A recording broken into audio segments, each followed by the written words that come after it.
Hello po mga kababayan, si Dante Maravillas. Dito muna tayo sa ating podcast, Live with Dante M.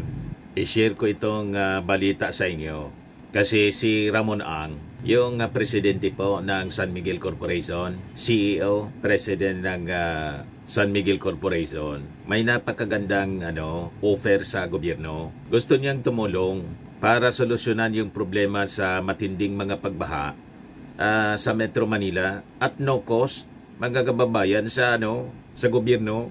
O di wow, di ba? Parang yung sa NAIA po, na wala din cost sa gobyerno, yung rehabilitation ng NAIA. May may binigay pa siyang pera sa gobyerno, bilyon-bilyon, di ba? So nagmeeting ngayon mga kababayan. Ngayon pa lang, yung mga opisyales ng Manila, Metro Manila, mga mayors ng Metro Manila, kasama siyempre yung MMDA para pag-usapan ito na offer po ni Ramon Ang. The best ito po, Metro Manila Development Authority Chairman Attorney Romando Artes, together with several Metro Manila mayors affected by flooding during the rainy and typhoon seasons, met with San Miguel Corporation President and CEO Ramon S. Ang. In-invite sila mga kababayan sa SMC head office sa Pasig City. Ngayon pa lang po, yan yung mga mayors. Ayos na ayos mga kababayan.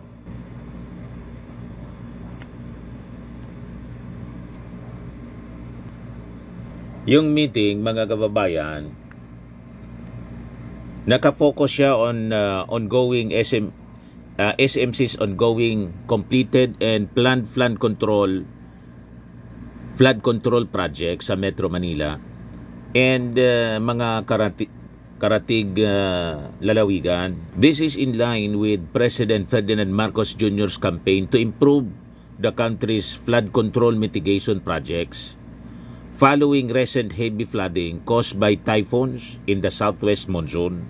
So among the mayors na nag-attend were Valenzuela City Mayor Wes Gatchalian, Las Piñas City Mayor April Aguilar, Muntinlupa City Mayor Rofi Biazon, and Manila City Mayor Francisco Isko Moreno Dumagoso. Also present was Las Piñas City Congressman Mark Anthony Santos. O ngayon, pakinggan natin mga kababayan ang mga pahayag ni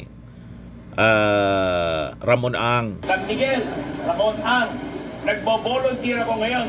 Ako lang tutulong sa buong Metro Manila ng baha. O, di ba? At no cost to the people, at no cost to the government. Matindi po. Eskwela, gusto mo, bibili na ako ng lupa, kapalit doon. Tatayuan ko ng kapalit ng eskwela. At yung housing, bibili na rin ako lupa. Para tayuan ng pabahay yung mga tao doon. Milyonaryo po. Yung mga pabahay at eskwela sa ibaba ng ilog. Kaya, pag may problema, huwag kayo magtuturuan, di ba? Hanapin natin yung problema, imbestigahan natin. Hindi nga ako satisfied sa drone. Helicopter ko pa yan, siya. If you remember, last year, di ba nagbaha yung Bigutan? South Luzon Expressway, Bigutan, hanggang dito ang tubig. Biniblame na naman ako. Pinapuntahan namin kung bakit. Meron pala ng construction, naglilinis ng traffic mixer, binuhos yung konkreto sa kanal, nanigas yung buong kanal. O kasalanan pa natin yun? Hindi, wala nang turuan. Pinalitan namin lahat ng kanal. Kami gumawa nun at outcost. Concrete cutter, ikasada, pinalitan kanal, sinimento ng bago. Meron ba kayo narinig? Wala. At low cost to the government, ha? Sukat, nagpara. Ito na naman, same problem. Binyak namin, pinalitan ng bagong kanal. O last week, nagbaha yung Alabang. In-raise namin agad. Meron palang nagkamali na naman, nag-sit-pipe sa ilog, outflow to Laguna Bay.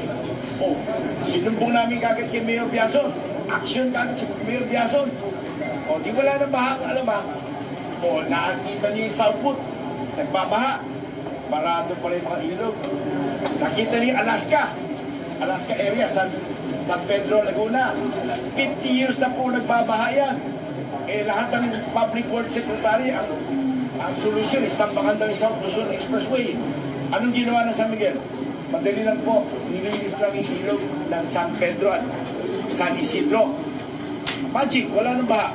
O so bakit kayo nag-iisip lagi ng kung ano-ano nuclear solution? Samantala pwede naman, simple lang. Linisin lang natin yung ilog. Tsaka yung mga ilog na yan, may easement po yan. Ano mo kung anong ginagawa? Tinatayuan ng bahay. Kaya kailangan isabatas yan na bawal magtayo on the river easement. At of course, crime yung magtayo sa ibabaw ng tubig. Correct. Yun lang ang kailangan. So, naging congressman ka, pare, i-push nyo na yan. Isabatas yan. Para wala nang baha ang buong Pilipinas. Ano ba problema? O, tingnan nyo. Nagbabaha everywhere. Ano bang problema? Nagbara lang pala yung ilog. Nagtuturoan pa tayo. Tapos pag nagbara yung ilog, imbis na linisin yung ilog, gawa natin wall para may hanap buhay. O yung patay. O yung wall. Pag nag-seat pipe, di sinilip. Sa gitna sinilip pipe. Tapos nung pagka may baha na, dami na nila solution, ano? Bukain nyo lahat ng konkretong karsada, gagawa natin ng water storage yan. Ilang minuto kaya mo i-store doon sa ilalim ng karsada? Baka 1 hour, baka wala pa 30 minutes. But it will cost the taxpayer billions and billions of corruption. Kaya, kita nyo, if you notice, yung area of responsibility, nakita yung NAIA Airport, every year baha yan. O ba this year, walang baha, ang lakas ang bagyo. Yung bagyo natin last 2 weeks ago, in 15 hours, 372 millimeter of water. Equivalent yan sa 24 hours of Undoy na 454, ha? So in short, bagyo na iya, walang baha. Kasi nilinis natin yung mga ilog. Ngayon yung mga ilog natin, linisin pa natin gusto. Ito pa ang problema. May mga genius nagtayo ng pumping station sa gitna ng ilog. Nagtayo mo na ng pundasyon, tsaka naglagay ng bomba. O di lalo hindi makakadaan ng tubig. Genius! Hindi naman po ako yung Hindi, ikaw yun. Linawin ko lang po. Minsan meron pa Parang kilala ko. Paano sa Hindi ko yung genius na yan, ha? Clarify ko lang po. Ganito, hindi na tayo magsisisya. Nakita mo, hindi ko na tinuturo kung sino. Pero, I take it upon myself. I will cooperate with all of you at no cost to you guys. Kami na gagawa. Wow! Ang daming solution, ang daming pera pinag-uusapan. Kami na gagawa. San Miguel na magkikleaning. Pero without you guys authorizing us, hindi namin magagawa yun. Paano namin pupunutin mo ngayon?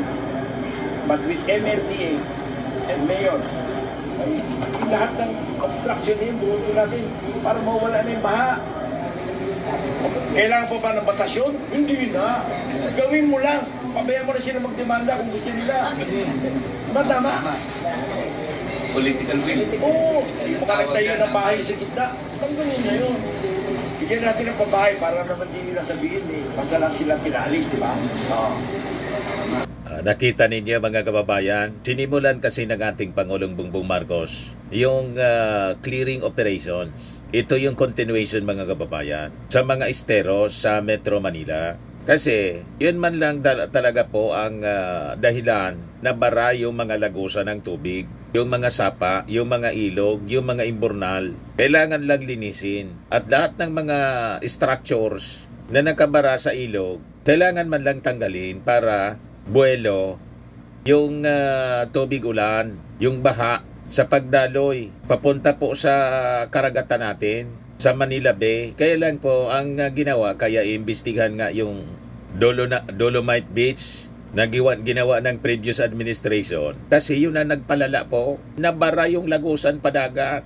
Kasi lahat ng tubig papuntang dagat, pero yung dagat po hindi man napupuno. Biblical siya. Alam ba ninyo? Yan o, Ecclesiastes 1:7. All streams flow into the sea, yet the sea is never full. To the place the streams come from, there they return again. Yan o. Rivers run into the sea, but the sea is never full. Then the water returns again to the rivers and flows out again to the sea. Understanding the the water cycle. Yung water cycle natin mga kababayan, yung ano ang tawag dito, evaporation. Dahil mainit nang masyado ang panahon, nasabi nila climate change, global warming, tumindi yung pag-ulan. Yung evaporation ng tubig galing sa dagat, galing sa mga nilabhan ninyo, galing sa mga ilog, galing sa surface ng kalupaan, lahat nag-evaporate yan. Papuntang kalangitan, naging clouds. Sa tindi, mga kababayan, ng pamumuo ng makakapal, mabibigat na clouds, babagsak sa kalupaan. Kung nakabara yung mga ilog natin, apektado yung water cycle po. Hindi makapunta sa dagat ulit. So ang resulta po, flooding sa mga kabahayan. You see? So anong solusyon ni Ramon Ang? Linisin niya natin. Yun din yung solusyon na ginawa. And in fact, this is in line, sabi dito sa balita, with the order ng ating Pangulong Bongbong Marcos na solusyonan yung pagbabaha sa Metro Manila at iba pang parte ng ating bansa. Yan yung ginawa ng ating Pangulo. PBBM leads bayanihan sa estero. Launch to boost flood control in Metro Manila. Noong Agosto 2, 2025. Yan mga kababayan, yung ginawa ng ating Pangulong Bongbong Marcos. Kailangan lang linisin. Kasi marado yung mga daanan ng tubig. Yun ngayon ang gagawin ni Ramon Ang. In line with this, bayanihan para sa estero. We are launching the program that is really led by MMDA on what we call the Bayanihan Estero program. And what that essentially means, lilinisin natin itong mga estero natin. That's why we have encouraged this, kasama natin ang DOLE, of course the DILG, all our local government officials, and all the political leaders. Kailangan natin magsama-sama magkaisa. Kausap ngayon ni pagtulungan na ito. Ramon Ang. Alam naman natin, ang matinding usapan sa nakaraang ilang araw ay yung flood control projects. O sige, tinignan din natin yan. Kahit maganda na lahat ng flood control project natin, kapag ganito pa rin ang ating estero, wala rin, mababaha pa rin tayo dahil walang madaanan yung tubig, mababaw na yung tubig, kakaunti na lang ang dumadaan na tubig, pataas ng pataas ang level ng tubig. So, talagang kailangan bigyan natin ng pansin itong problemang ito. And this is our response. At maganda naman dahil mula nung inasimula natin, there were 23 esteros that we wanted to clear. Bago dumating ang krising, nakapag-clear na tayo ng 1 dosena, 12 estero na nalinis na natin. Kaya't kahit papano, nabawasan ang epekto. Wala tayong magagawa dahil sa dami ng bagsak ng tubig, Ngunit makikita natin kapag malinis ang mga estero, mabilis din mawala ang baha. Kailangan na talaga tayo mag-adjust sa climate change at kahit anong gawin natin ay hindi natin mapipigilan ang tinatawag na climate change at ang pagbigat ng dating ng bagyo at pagdami ng pagbaba. Ang dami ng pagbaba ng siltation at ang daming mga nagiging basura na kailangan lang tulong-tulong. Yung creek natin, sinisira yung mga pumping station natin at yun ang isang malaking bahagi sa flood control na hindi pa natin naaayos.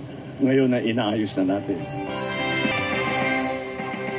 Itong paglilinis natin ng estero ay hindi naman bago. Whole year round ginagawa natin. Pero this time, in-involve po natin ang LGU, barangay, yung community at mga volunteers dahil sa aming palagay, hindi lamang responsibilidad ng gobyerno na pangalagaan itong mga esteros natin. Ano bang importance nitong esteros natin? Itong mga esteros po natin, ang nagko-convey ng tubig, ulan, mula sa pamayanan, papunta po sa ating mga pumping stations.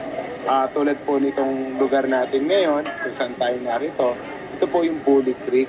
5 barangays po dito sa Pasig ang kanyang tinatraverse at iyan po ay nagko-convey ng tubig mula sa malaking portion ng Pasig papunta sa 3 pumping stations natin. Na kung hindi po makakaabot sa pumping station natin itong tubig ulan or tubig baha, ito po ay mananatili sa community. So, kailangan po talaga linisin natin, alisin natin yung obstruction para po malayang makadaloy yung tubig papunta sa pumping station at ma-pump out natin papuntang either Pasig River or sa Laguna de Bay. Maraming magtatanong bakit ngayon lang. Ka-acquire lang po kasi namin ng mga bagong equipments para po gawin na to by administration. So, instead na kino-contract out pa po natin yung paglilinis itong mga esteros na to, ay tayo na po mismo sa MMDA ang maglilinis kasama nga po yung private sector at yung mga volunteers. So nakita ninyo, that's the reason why pumasok na si Ramon Ang. Isang private sector mga kababayan, volunteer at no cost sa ating gobyerno. O di ba? Napakaganda. Kailangan lang tulong-tulong kasi sa pagbabaha po, lahat na pipirwisyo, pati yung negosyo. Ito naisip ni Ramon Ang, tumulong na sa ating gobyerno sa paglilinis, sa pagresolba ng flooding. Kasi negosyante si Ramon Ang, kung laging nagbabaha, apektado ang negosyo. Kasama doon ang San Miguel Corporation. Di ba? Kaya obligado siya na tumulong para solusyonan yung mga problema. Kaya mabuhay itong si Ramon Atong Ang. Importante lang po talaga, disiplina. Sa ikaunlad ng bayan, disiplina ang kailangan. Kahit po sa trapiko, kailangan disiplina sa kalinisan, sa trapiko. May nakita akong video mga kababayan sa Japan. Nakakainggit ang mga kalsada sa Japan.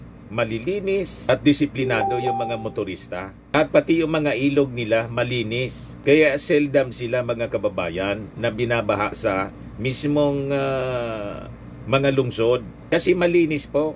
Tingnan naman ninyo po ito. Nakita ko lang video sa Japan. Everyday life in Japan. Napakalinis oh. At walang traffic. Na tulad dyan sa Metro Manila na siksikan po, yan o, mga high school students nagko-cross ng pedestrian lane. Pa di ba? Napakaganda, napakatahimik yung lugar o. Kasi yung mga yung mga tao tinuturuan ng tamang disiplina sa trapiko, sa kalinisan sa paligid. Kaya napakaganda ang mga communities, mga kababayan sa Japan. Oh. Tingnan ninyo. Dapat ganun tayo dito sa Pilipinas. Bike lane po siya. Walang mga motorista na umu-occupy sa bike lane. Talagang mga bikers lang. Bikers lang dyan. Dito mayroon tayo din ng mga bike lane okupado ng mga vehicles, SUVs. O diba, tingnan ninyo sa Metro Manila, pati bike lane, ina-occupy na mga kotse. Kung doon pa lang po, hindi natin maayos, madisiplina yung sarili natin. Diba? Paano tayo niyan uunlad? Yan ang problema sa Pilipino. Kulang sa disiplina talaga, hindi tulad ng mga Japanese. Kasi itinuro yung pagdisiplina sa mga Japanese, kinder pa lang sila. Tinitrain silang ganon. Hanggang sa lumaki. Mga kababayan. Yan tingnan ninyo sa Japan, mga kababayan. Kahit yung mataong lugar, wala kang makitang basura. Kita ninyo? Napakaganda. Mga kababayan, pagmasdan. Disiplinado yung mga motorista, pati yung mga tao naglalakad sa kalsada. You see, nagko-cross sa kalsada. Ito yung Pilipinas. Sa Tondo ito mga kababayan.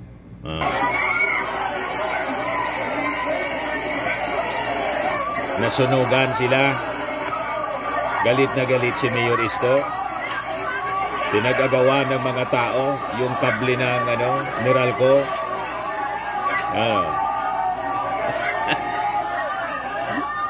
You see?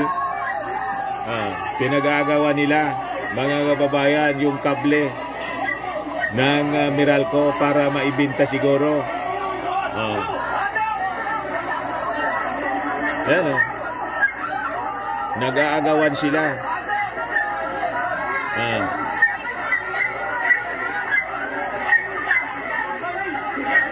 Nasunugan na, pinagnakawan pa mga kababayan yung Meralco ng mga kable. So, imbes na ma-restore kaagad yung serbisyo ng kuryente sa kanila, matatagalan kasi ninakaw na nila yung linya.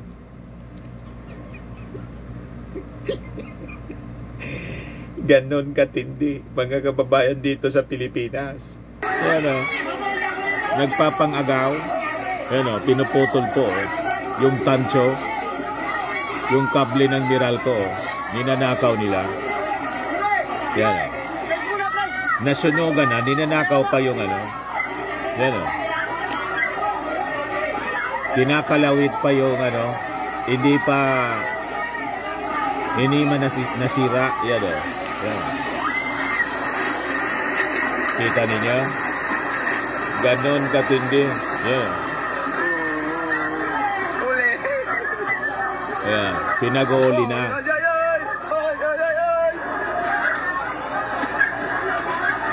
Yan. Pinag-uli ng mga pulis. Yan. Matindi.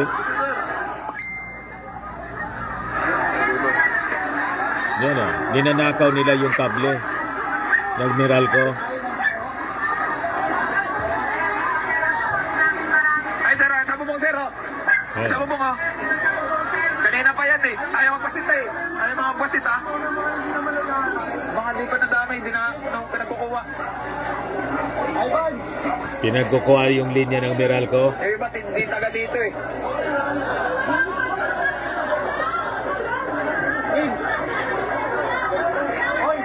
Yan o. Tag of tanso sa tondo, ubos yung wire Sabi ng mga netizens, sometimes people deserve where they are in life because of the values and character they show. Mga patay gutom, kaya walang nangyayari sa buhay ninyo. Sabi ni Arthur Albao, ganyan katimawa ang mga tao. Ang mga tao dyan, hindi naman sa panglalait, pero kita naman sa video. Sabi ni JC, what if matagalan maibalik ang kuryente sa lugar, aangal kayo, magrireklamo kayo sa Meralco? Kesyo matagal serbisyo nila, paano di tatagali? Tinanso nyo wire, tapos isisisi nyo sa gobyerno, reklamo nyo, matagal kayo asikasuhin, maibalik ang kuryente. Pati tuloy mga di nadamay na nasunog, mga bahay nadamay sa blackout. Sabi ni Onsim, yan ang realidad dahil sa kahirapan, di mo masisisi sila, gusto lang nila may makain pero dapat may pulis o barangay tanod. Baka naman po, sunog na yung wire na pinag-aagawan nila, sila na lang din makinabang kaysa ibang tao. Konting pangunawa naman sa kapwa natin mahirap. Yung magnanakaw ng bilyones ang dapat ninyong sisihin. Pagbalik ng Meralco, wala nang kable ng kuryente, edi wala rin silang kuryente lifetime. Dapat bago ibalik ng Meralco kuryente dyan, ibalik mo na lahat ng mga wire na pinagpiestahan nila. Sa tingin nyo, pag nabenta nyo yan, aahaw na kayo sa irap, imbes na magtulungan kayo para maapula yung apoy, ang kapalit ng ginawa ninyo, ilang buwan kayo walang kuryente ngayon. Galit na galit si Mayor Isko. Kakalawitin daw niya itong mga tulunggis. Mga tulunggis po. O ito na yung iba, nauli na pala, mga kababayan. Sabi dito, Manila City Government. 13 hours ago, mga tulungges sa viral Facebook video na humahango ng tanso at ang inarap ni Mayor Isko Moreno sa kanyang tanggapan, kabilang ang mga dalawang pangunahing suspek. Ayon kay Mayor Isko, ang pagnanakaw ng tanso ay maaring makaapekto sa mabagal na pagbalik ng supply ng kuryente sa mga lugar na napinsala ng sunog. Sinabihan ni Mayor Isko ang mga suspek, magsialis na kayo sa lugar ninyo. In a matter of time, pananagutin ko kayo sa batas. Kasalukuyang pang pinaghahanap ang iba pang tao na nasa video. Dagdag pa niya, akala nyo ba mapapagod kami hanggat di kayo naobos, di kami mapapagod? Nakita ninyo ugali ng ibang tao, mga kababayan. Kinakastigo nila yung kanilang sarili. Nasunugan na nga. So imbis maibalik agad-agad yung serbisyo ng kuryente, nadamay patuloy yung iba na hindi man nasunugan. Kasi yung kawad ng kuryente, ninakaw na yung mga tanso. Ninakaw na. Kinakalawit pa mga kababayan yung mga nakakabit pa yung linya ng kuryente. Kinakalawit nila. Talagang gustong ubusin sana. Talagang hindi mo maintindihan minsan ang pag-ugali ng tao. Pinapalala ang problema. Nasunugan na, lalo pa nilang pinalala kasi matatagalan ang pagbabalik ng kuryente sa kanila. Anyway, yun po yung ating video ngayon, short video. Sa mga gusto po na mag-try nitong ating bagong product, magnegosyo at magkonsumo, healthy powdered drink mix po ito from Australia. I am worldwide amazing pure organic barley. Yan. Mag-message lang po kayo sa akin. So lagi nating tatandaan mga kababayan, sa buhay, you become what you believe. Ako po si Dante Maravillas. Bye-bye. God bless.